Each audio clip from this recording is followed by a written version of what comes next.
Kirby told you all you need to know about Ole Miss, we'll dissect.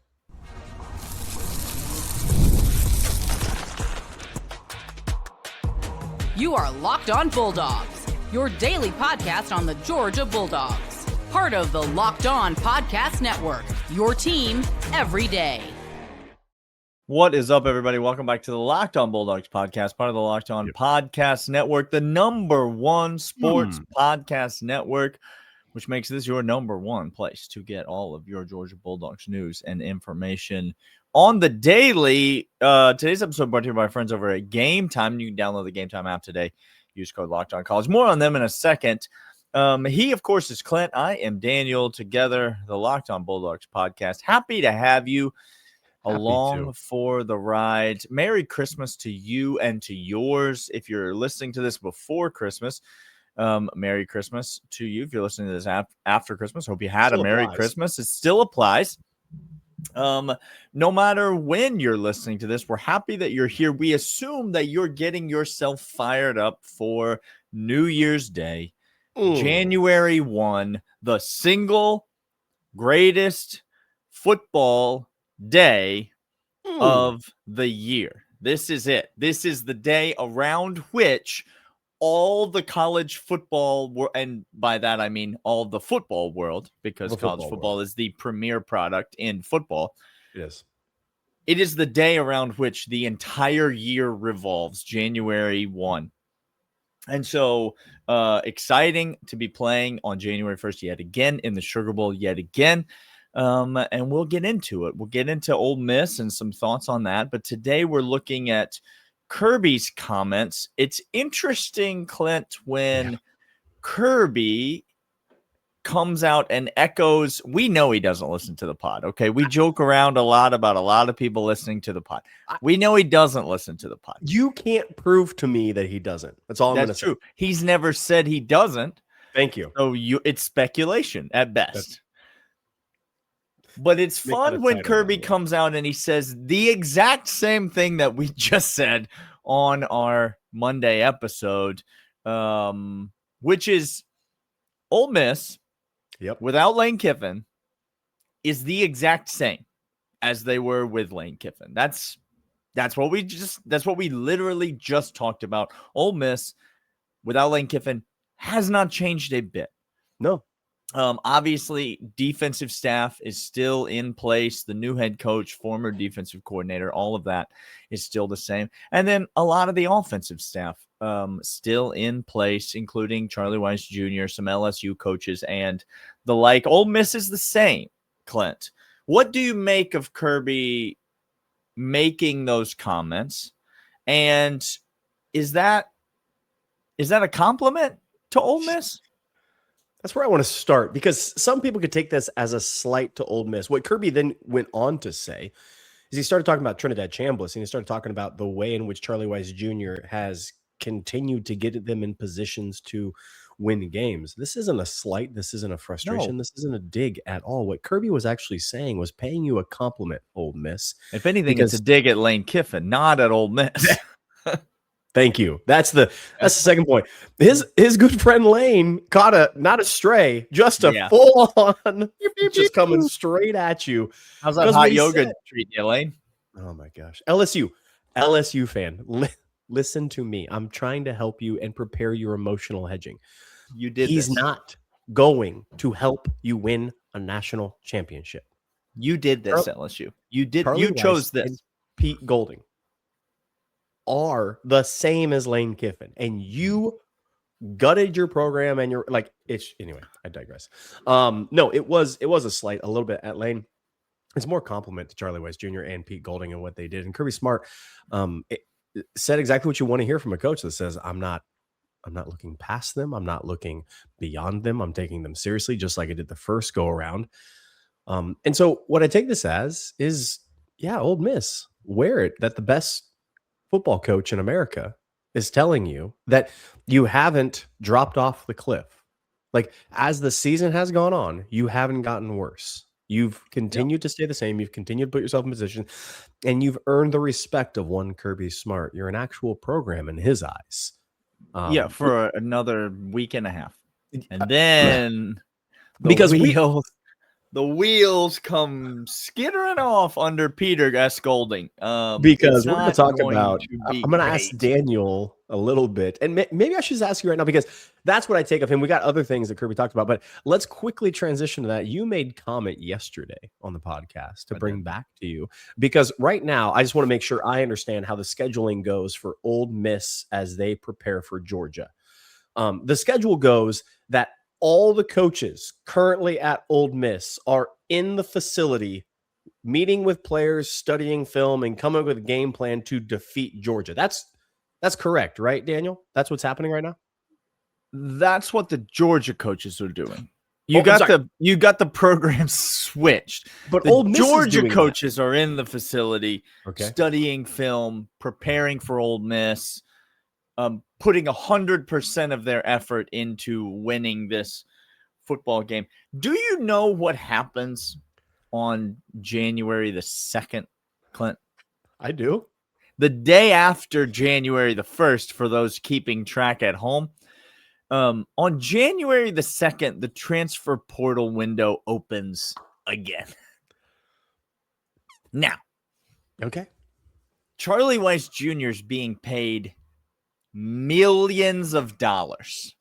Correct. By Lane Kiffin and the governor of Louisiana. The governor got involved. That's not a joke either. Got involved. Do you think that this man who's being paid millions of dollars to coach for LSU, the day before, I'm not exaggerating when I say when a new coach comes into town, the single most important day on the calendar is January the 2nd when that window opens. Because LSU's got a whole big old roster to fill. I mean, Ryan Williams is not going to text himself. Somebody's got to reach out and text the young man and say, hey, what's the future looking like for you? How's Ryan Grubb treating you? Is that going well? Oh, no. So, if you want to tell me that this LSU coaching staff, half of this LSU coaching staff is now coaching for Ole Miss. They are. Meaning half of this Ole Miss coaching staff doesn't give two rips about Ole Miss. Now, I know they care about the players. Yeah. I know they care about the players. I know they want to win. But their job is to secure talent for LSU. And that happens the very next day. You cannot possibly tell me that there's going to be full focus by Charlie Weiss Jr. and this offensive staff. You cannot possibly tell me that this coaching staff's head is all the way in it. I get round one. Round one was a bit of a different animal, but now this thing's dragging on out. You understand? Like now, I do. This thing's starting to stretch out into multiple weeks. There's men being paid millions of dollars who don't even live in the town that they work in because they're doing a different job. That starts to sit a little funny with some administrators the longer it goes on. Something about a house and not being able to stand if divided. Yeah. I mean, it's a bad look.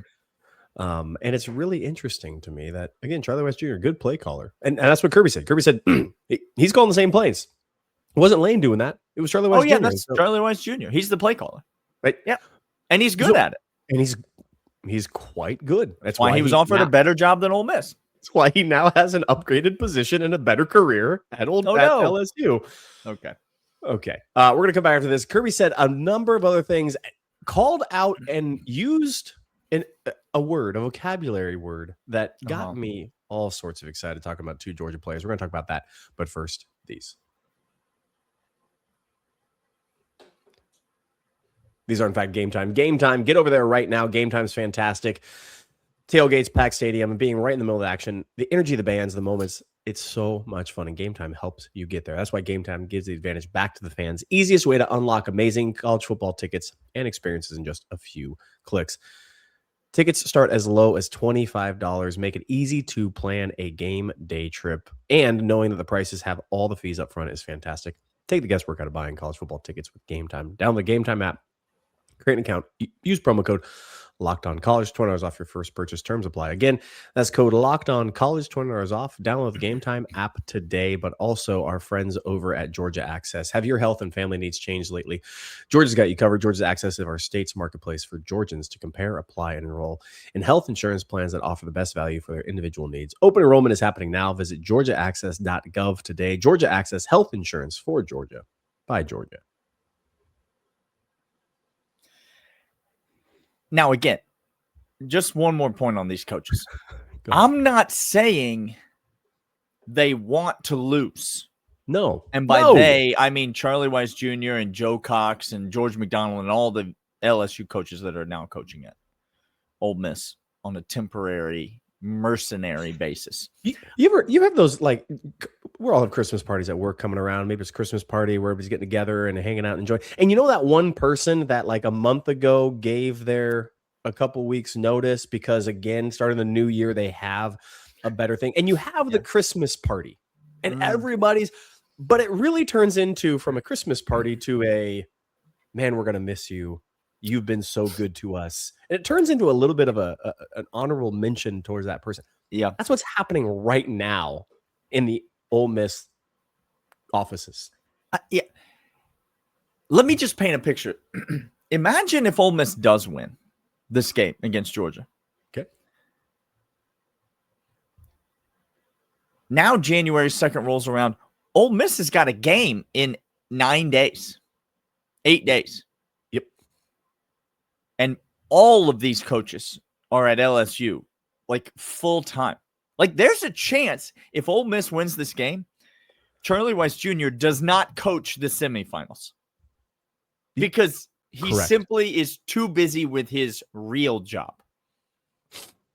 I'm not saying they want to lose, but if there was ever a window to like that made sense for a team to just collapse, I'm taking Georgia completely out of this. Forget about who they're playing. Correct. Yeah. Put anybody else. You could match them up against anybody in this bracket.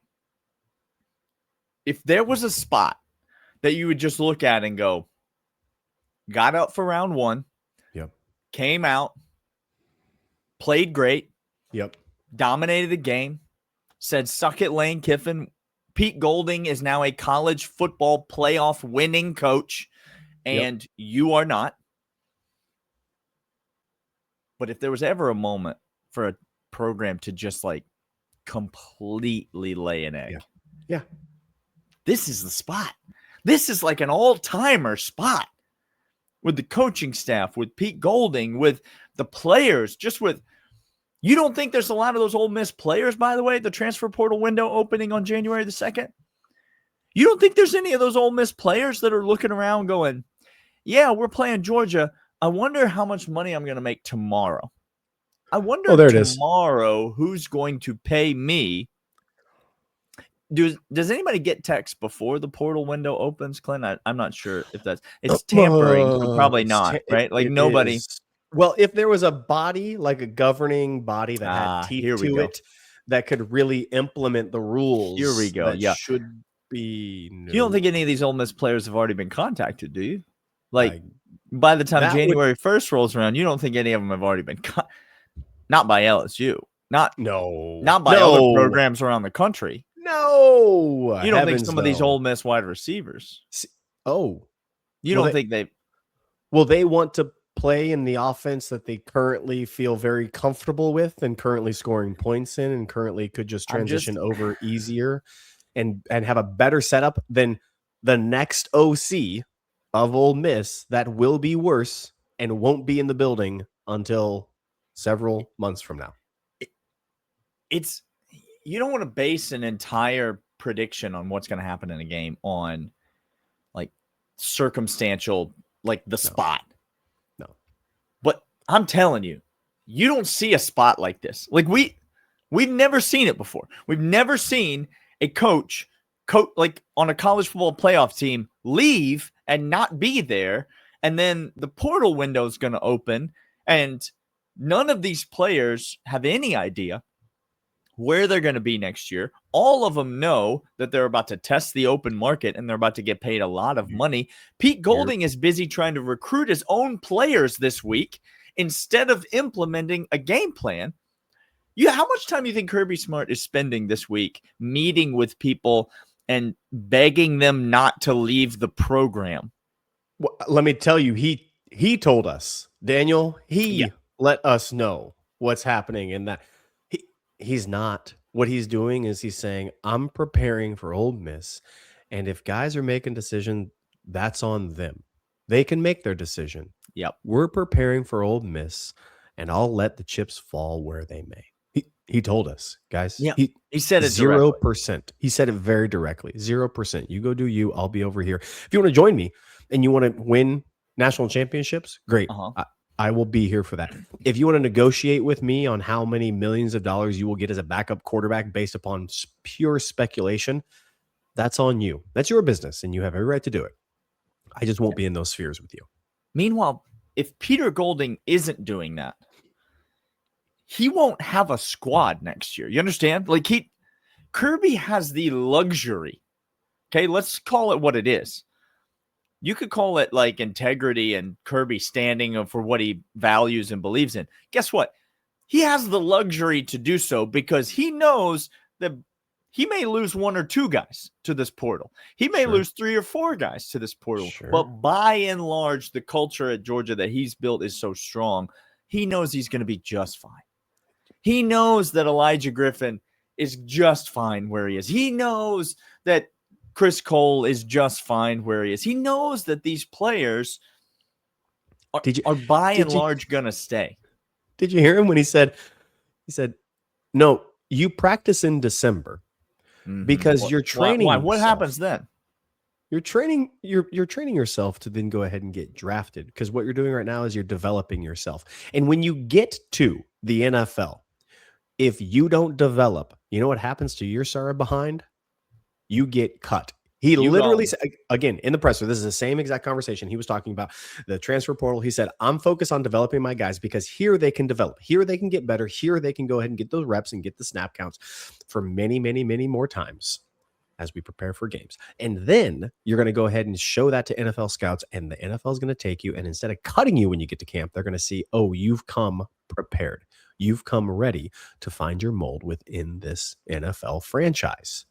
So again, go negotiate what you can. I'm developing guys who will be in the league, leading the league in statistical categories for years to come, getting massive paydays. That's what I'm all about. All right. We're coming back. Third segment. Clint's going to talk about 2 guys that Kirby seems to like a great deal. But first, these. And these are, in fact, FanDuel. NFL seasons move fast. Don't just watch the game. Get into it real time. With FanDuel, you can place bets on action as it unfolds. Every drive, every momentum swing, every highlighted moment. Live bets is best when the game starts to shift. Hot receiver, defense tightens up. Momentum happens, and guess what? Player props updated as guys heat up, and live money lines adjust instantly. So if you want to be right in the middle of the action this season, visit FanDuel.com and place your NFL bets all season long. FanDuel, the game moves fast, and so can you. 2 names. He named names. He came out and said it. Names. Normally what happens, by the way, he was asked about injury front. Oh, what did he give it? He gave us an update on the injuries. Okay, yeah. Let's get into that. What did he say? They're with us. They're doing everything we can, and we hope to get them back soon. We hope to get them back. What about so and so? They're with us. They're doing everything we can. We hope to get them back. Yeah, and will be for all of time. Like that's just it. We did find out maybe Gabe Harris is dealing with a turf toe. That was confirmed. Hate a turf toe.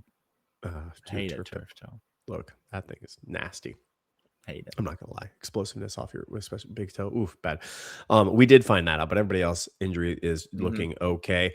Speaking of Gabe and Quintavious Johnson, Kirby had some choice words for them, and just talking about how these dudes are wrecking balls, disruptors, wreckage off the edge. And when he said that, my ears perked and my face turned, and I started paying closer attention to the next words out of his mouth, because Kirby Smart does not do this often. And again, we've talked about this before. He either is building confidence, and when he knows you need to get better, he will rip you a new one in a presser.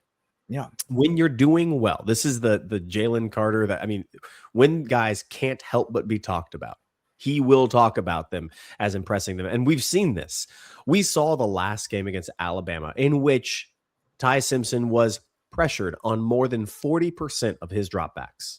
In more than 40%, Ty Simpson was pressured, and it led to 3 points. Now, he said Gabe Harris, Quintavious Johnson are two. He then went on to list a whole bunch of other guys as well. But when asked specifically about them, he said they are game changers, game wreckers, and they are building something off the edge that is noticeable, not just to us, but is clearly in practice and clearly translating to the game and is changing the whole entire game plan. Imagine, Trinidad Chambliss, that you don't have your clean pocket, you don't have your time, you're not set up on your point to try to go downfield. Instead, you are hurried, you are rushed. And I am not saying this because I don't think he's a good quarterback. I think he's a good athlete. The Ty Simpson can go ahead and maybe make a couple of throws that you go, okay, good, look at him. He's doing the needle, he's threading the needle. Okay, fine. There's a couple other quarterbacks that we faced this year that could have done the same. Trinidad Chambliss is not that guy. Like, just unequivocally, when pressured, when hurried, when he doesn't have time, it is a grounder. It is high over the head. It is not, accuracy goes out the window. Full stop. So it made me feel really good that Kirby is talking about them specifically, because what it means is that it hasn't dropped off, and it's unrelenting, their focus and their pressure off the edge throughout this practice as we look forward to what this brings against Ole Miss, Daniel. It was a refreshing take for me to hear, and you and I both, I know how excited you are to hear the pass rush, because this is what we talked about all season long. This is the defining issue that makes this defense elite again. Yeah, and it's been the struggle all year long, and Georgia has, all right, there's two different ways that you can look at the way that a team gets after the quarterback. Yep. The more important one is what you're talking about, which is pressure rate, the amount of time that a quarterback is pressured, because that results in, one, errant throws, which results in turnovers. Two, it results in balls being thrown away. Yep. And three, it results in sacks. Sacks is only one of the three good things that can happen when you pressure a quarterback.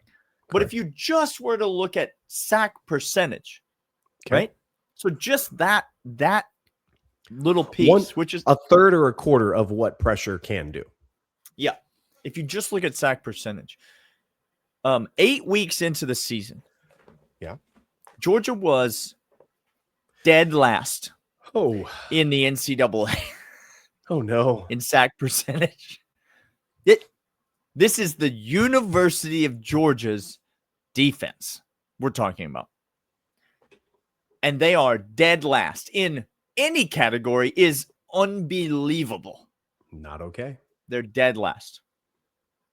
Currently, Georgia's defense is 43 spots higher than that, which means in the last 4 weeks, Clint, Georgia's defense has moved up 43 spots in just sack percentage, meaning Texas, Georgia Tech, Alabama last week, this last little stretch of games, this Georgia pass rush has improved mightily, like tremendously, which is, again, it's why you can't look at this Georgia team and look at the season-long stats. No, they'll lie to you.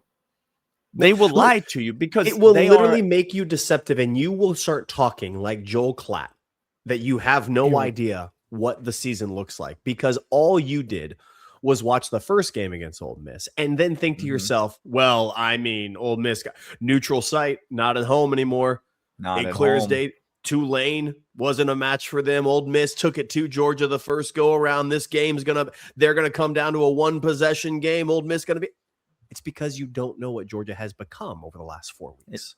Because Ole Miss is the same, but Georgia is not. See, that's what we talked about yesterday. Ole Miss might be the same, and that's a compliment to you, Ole Miss. Great on you.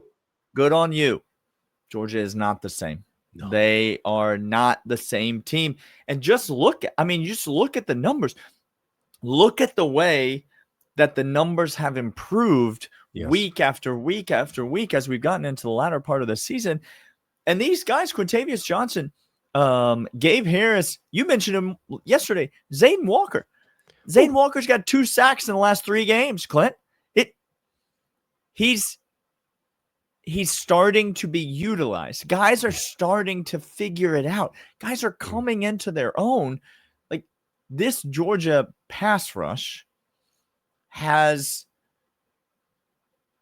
leaps and bounds improved. We said it over and over and over again this year. We did not have a single guy on this roster that could win one-on-one against the tackle. Nope. Now I could start rattling them off. Oh, gosh. But it begins with those 2 guys. What I have seen in just one-on-one, man-on-man, beat the guy in front of you from those 2 guys, and it impacts the run game. It impacts the pass game. It impacts the secondary. It frees up the safeties. There's so much implications, so many ramifications to pressuring the quarterback. And Georgia's doing it. The likelihood that a team left in the field gets over 28 points. Okay. I'm talking 20, 25, 26, 27. Okay, sure. Over 28 points with the rest of the remaining field. Ole Miss might be the best shot of doing so this week, possibly. But it's not a high percentage. And if you're telling me 28 points is the ceiling against one of the better offenses that we faced all year that Charlie Weiss Jr. has created, Trinidad Chambliss is there. This defense is totally different. It's wildly effective. It's wildly accurate. I am going into this week and then every week after feeling very confident because of that tandem. Gabe, Johnson, Big Joe, Elijah, all of them. Every single one of them. CJ being healthy and whole back. Ellis Robin. I could go on and on and on. This is becoming one of my favorite, not the best defense we've had, but one of my favorite defenses simply because of the massive progression.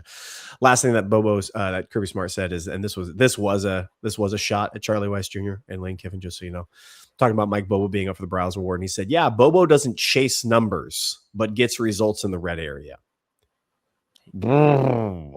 Again, Ole Miss is a volume.